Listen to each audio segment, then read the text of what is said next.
블로그를 시작할 때 저도 비슷하게 생각했습니다. 언젠가 방문자가 늘겠지. 좋아하는 책 이야기도 쓰고 사용해본 제품 후기도 남기고 일상도 남겨봤습니다. 처음에는 재미있더라고요. 내가 쓴 글을 누군가 읽어준다는 게 신기했고 하나씩 글이 쌓이는 것도 좋았습니다. 그런데 시간이 지나면서 조금씩 고민이 생겼습니다. 지금 제대로 하고 있는 걸까? 저도 처음에는 조회수를 올리는 방법부터 찾아봤습니다. 인기 키워드는 무엇인지, 사람들이 많이 찾는 주제는 무엇인지. 그런데 몇 년 동안 블로그를 운영하면서 알게 되었습니다. 결국 중요한 건 내가 어떤 이야기를 계속 쌓아갈지, 그리고 왜 사람들이 내 글을 읽어야 하는지였습니다. 오늘은 제가 블로그를 다시 시작한다며 처음부터 바꿀 네 가지를 이야기해 보겠습니다. 좋아하는 것보다 오래 이야기할 수 있는 주제를 찾습니다. 처음 블로그 시작하면 저처럼 생각하는 분들 많으실 거예요. 내가 좋아하는 걸 꾸준히 쓰면 되겠지. 저도 그렇게 시작했습니다. 그런데 시간이 지나니까 좋아하는 것과 계속 포스팅을 하는 건 다른 일이었습니다. 책 읽는 건 좋아해도 사람에게 도움이 되는 리뷰를 쓰는 건 또 다른 일이었고, 좋아하는 제품을 그저 사용하는 것과 새로운 관점으로 소개하는 것도 달랐습니다. 저도 한동안 그때그때 쓰고 싶은 글을 막 썼는데요. 어느 순간 이런 생각도 들더라고요. 내 블로그를 어떻게 볼까? 여기에 오면 어떤 이야기와 정보를 가져갈 수 있을까? 그때부터 저만의 주제를 보는 기준을 조금 바꿨습니다. 내가 좋아하는지도 중요하지만 두 가지를 먼저 봐야겠더라고요. 시간이 지나도 계속 이야기할 수 있는가? 내 경험을 다른 사람에게 도움이 되는 글로 풀 수 있는가? 여기서 말하는 건 잘하는 것이 아닙니다. 남들보다 조금 오래 해본 것, 조금 더 관심 있게 바라본 것, 자연스럽게 계속 할 수 있는 것입니다. 전 지금도 새로운 주제를 생각할 때 이 부분을 먼저 봅니다. 잠깐 관심이 생긴 건지, 시간이 지나도 계속 쌓아갈 수 있는 건지, 돌아보면 오래 가져가는 주제는 내가 이미 많은 시간을 쓰고 있는 곳에서 발견되는 경우가 많더라고요. 평범한 일상에서 나만의 시선을 찾습니다. 그런데 같은 주제를 선택해도 블로그마다 느낌은 조금씩 다릅니다. 저는 그 차이가 내가 어떤 경험을 담아내느냐에 나온다고 생각합니다. 저도 예전에는 특별한 소재를 찾아야 한다고 생각했습니다. 남들이 많이 보는 주제, 인기 있는 키워드, 요즘 사람들이 관심 가지는 것부터 찾아봤어요.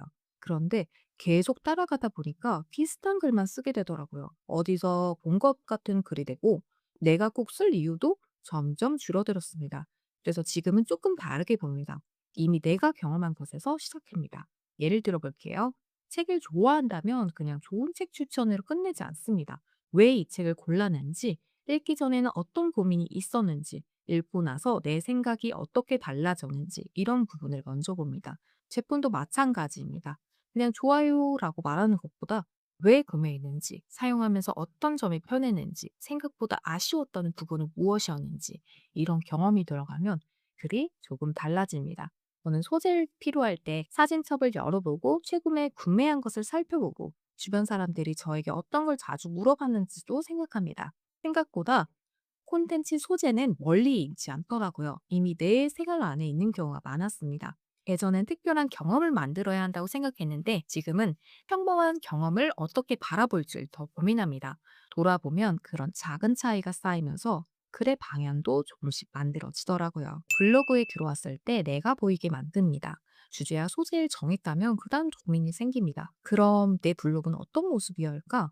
저도 예전엔 이 부분을 크게 생각하지 않았습니다. 좋은 글을 계속 쓰면 언젠간 사람들이 알아봐 줄 거라 생각했어요. 그래서 글 하나를 더 잘 쓰는 데만 집중했습니다. 그런데 블로그를 오래 운영하다 보니까 조금 다른 부분도 보이더라고요. 열심히 쓴 글이 있어도 처음 방문한 사람이 블로그에 들어왔을 때, 여기는 어떤 이야기를 하는 곳이지? 라는 생각이 들 수 있겠더라고요. 그때부터 글 하나뿐 아니라 블로그 전체 첫 인상도 바라보기 시작했습니다. 완벽하게 꾸미려고 하는 건 아닙니다. 저도 계속 바뀌었습니다. 프로필 문구도 바꿔보고 카테고리도 정리해보고 앞에 보여주는 글도 바꿔봤어요.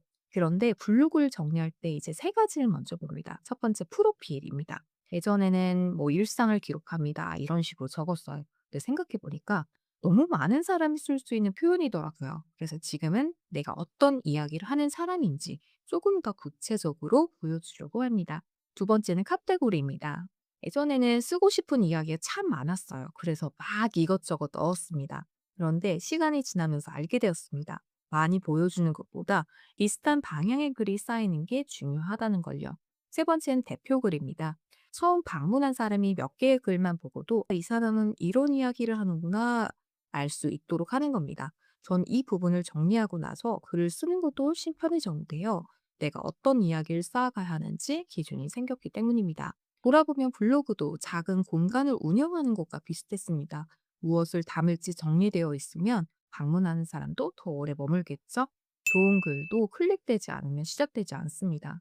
이 부분은 잘 몰랐어요. 좋은 내용만 담으면 알아서 읽어줄 거라 생각했으니까요.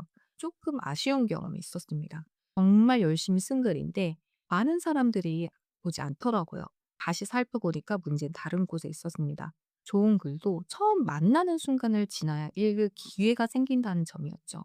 그래서 지금은 글을 쓰기 전에 제목과 썸네일을 먼저 봅니다. 그리고 질문을 하죠. 내가 이 글을 우연히 봤다면 눌러볼까? 처음 보는 사람도 어떤 내용인지 알 수 있을까? 이 글이 어떤 고민을 해결해 주는지 보일까? 예전엔 제목도 그냥 내용을 설명하는 정도로 썼습니다. 예를 들면 좋은 책 추천, 제품 사용 후기 이런 식이었죠. 그런데 지금 조금 다르게 생각합니다. 사람들은 왜 이 글을 찾았을까? 어떤 고민 때문에 검색했거나 알고리즘 추천에 떴을까? 이 부분을 먼저 봅니다. 예를 들어 같은 책을 소개해도 좋은 습관을 만드는 책 추천이라고 쓰는 것보다 계획은 세운데 왜 항상 작심삼일로 끝낼까? 질문에서 시작하는 건 다릅니다. 읽는 사람이 가진 고민에서 시작하면 글을 읽어야 하는 이유가 조금 더 분명해지니까요. 전 지금도 제목을 정할 때 내가 하고 싶은 말보다 궁금해야 할 지점을 먼저 봅니다. 좋은 글 쓰는 것도 중요하지만 그 글이 처음 만나는 순간을 만드는 것도 글쓰기 일부라고 생각합니다. 돌아보면 저도 처음에는 빨리 결과를 만들고 싶었습니다. 방문자가 늘지 않으면 조급했고 다른 사람의 블로그를 보면서 내가 잘하고 있는 건지 고민도 참 많이 했어요. 그런데 시간이 지나니까 조금 알게 되더라고요. 오래가는 블로그는 잘 만들어진 블로그가 아니었습니다. 쓰면서 방향을 찾고 조금씩 바뀌는 블로그였죠. 저도 처음에는 어떤 주제를 잡아야 할지 몰랐습니다. 글을 쓰고 나서 당연히 아쉬운 부분도 많았고요. 하지만 하나씩 기록하고 반응을 보고 조금씩 바꾸는 과정을 반복하면서 지금의 방향을 찾게 되었습니다. 그래서 블로그를 시작하신다면 처음부터 완벽한 글을 쓰려고 하기보다 내가 오래 이야기할 수 있는 주제 하나, 내 경험을 담은 글 하나부터 쌓아가셨으면 합니다. 결국 블로그는 특별한 사람만 만드는 공간이 아니라 자신이 지나온 경험을 기록하는 사람이 조금씩 만들어가는 공간이라 생각합니다. 오늘 말씀드린 네 가지도 한 번에 모두 바꾸려고 하기보다 다음 글 하나를 쓸 때 하나씩 적용해 보시면 좋겠습니다. 저도 그렇게 조금씩 바뀌어 왔고요. 혹시 어떤 주제로 시작해야 될지 고민이 되거나 내 경험을 어떻게 글로 풀어야 할지 막막하신 분들은 고정 댓글 클릭해 주세요. 앞으로도 제가 직접 해보고 시행착오를 겪으면서 알게 된 방법들을 계속 나누겠습니다. 오늘 영상이 블로그를 다시 시작하려는 분들에게 작은 방향이 되었으면 좋겠습니다. 끝까지 함께 해주셔서 감사하고 다음 영상에서 뵙겠습니다.